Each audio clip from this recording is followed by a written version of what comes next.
Okay, this is lesson 74 and it's about scientific notation. We use scientific notation to write very large or very tiny numbers as powers of 10. For example, instead of writing the number 4, whatever that is, with 27 zeros, I can just write 4 times 10 to the 27th. Following number has 100 zeros, 1 times 10 to the 100th, and it is called a googol, just in case you didn't know that. It's not spelled the same way as Google, the search engine, but that's where they got their name. And the reason it's called that is because the guy who came up with it let his child, who was like 6 years old, give it a name, and he gave it the name Google. So that was back in the 70s. So anyway, to convert a number from scientific notation to standard notation, all right, if you have a number that is already in scientific notation and you want to change it to just regular notation, standard notation, all you have to do is look at the exponent on 10. If the exponent is positive, move the decimal point to the right, and if the exponent is negative, move the decimal point to the left. So if you have something like, write 4.165 times 10 to the negative 7 in standard notation, all you have to do is look at where the decimal point is and then move it 7 to the left.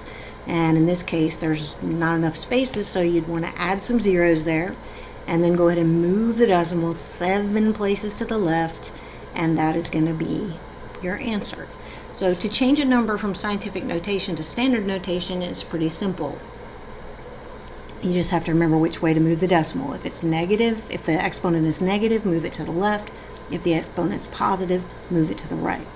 Now, to convert from standard notation to scientific notation can be a little more tricky because sometimes it's hard to remember because you're moving the decimal.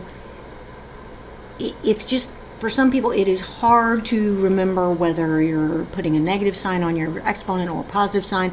So anyway, I just want to show you a step-by-step way to do this so that you make sure you don't put the wrong sign on your power of 10.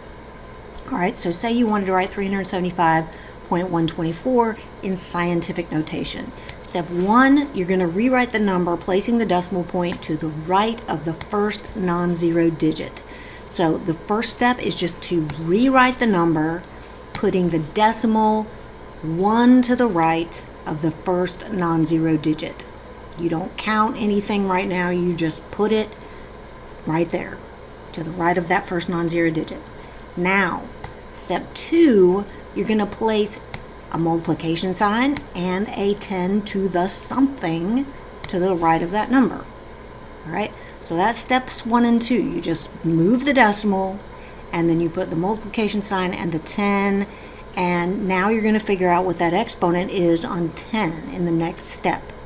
All right, so you're not counting how many places you moved the decimal point yet. You're just moving it so that it's to the right of the first non-zero digit. All right, so now we're going to continue with that same problem. We're trying to write 375.124 in scientific notation. We've moved that decimal point to the left of the first non-zero digit, and now all we have to do is count the number of spaces you would need to move the decimal point to get it back to its original position. All right, so you've moved it here right to the right of the 3. To get it back to its original position, you would have to move it 2 places to the right.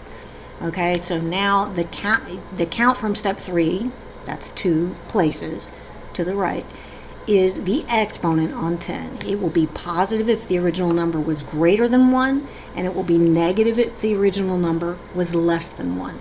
Right? So the number is 2. That's going to be our exponent on 10. Just remember that if your original number was greater than 1, that exponent is going to be positive. It's going to be positive. You knew that already from step 3, or actually step 4. So when you move that decimal 2 to the right, you know the exponent is positive 2 that you're going to put on 10.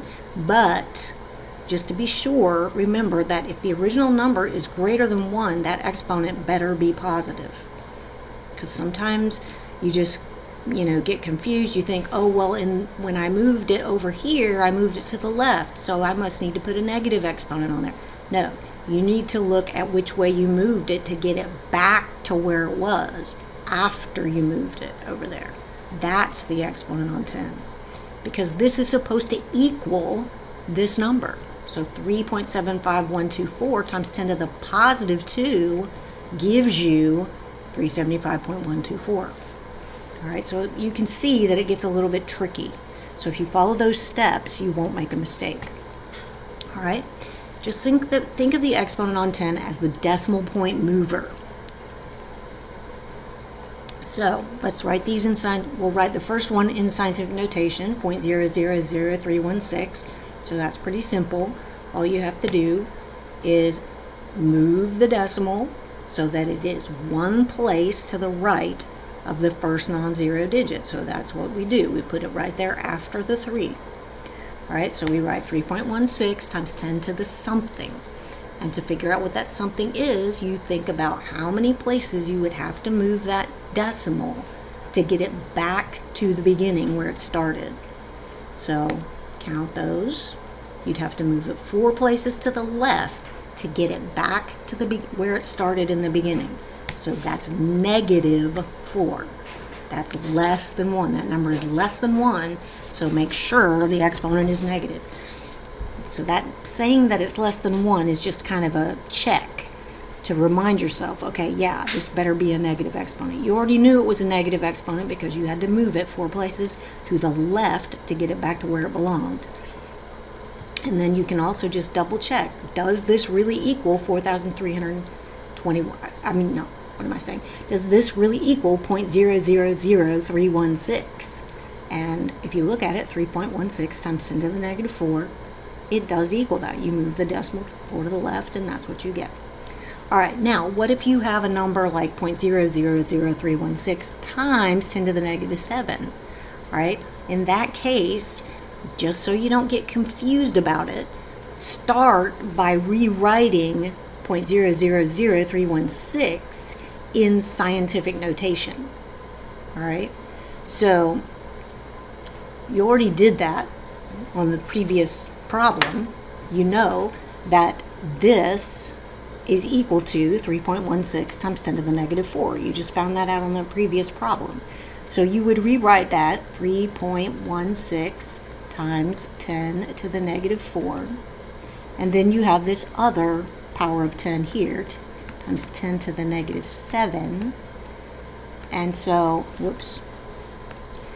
So when you add the exponents on the tens, you're going to get 10 to the -11. So 3.16 times 10 to the -11 would be your final answer. All right, so when you have a problem like this, first of all, write this part in scientific notation. Then write that part next to it. Then add the exponents on the tens, and you'll be done. If you try to just change that exponent before you rewrite that first part, you might get confused. So if you don't get confused on that and you always get these right, then that's fine. But if you do, this is what you need to be doing. All right, on the next one, same idea. You look at this number, first of all, and rewrite it in scientific notation. Now, we already know how to do that because it's the same number we did at the beginning of this page. So we would rewrite that as 3.16 times 10 to the -4. And then we've also got this 10 to the 7th next to it. All right, so now all we have to do is add the exponents on the tens. 3.16, sorry about that, 3.16 times 10 to the 3rd, because we add the exponents on the tens.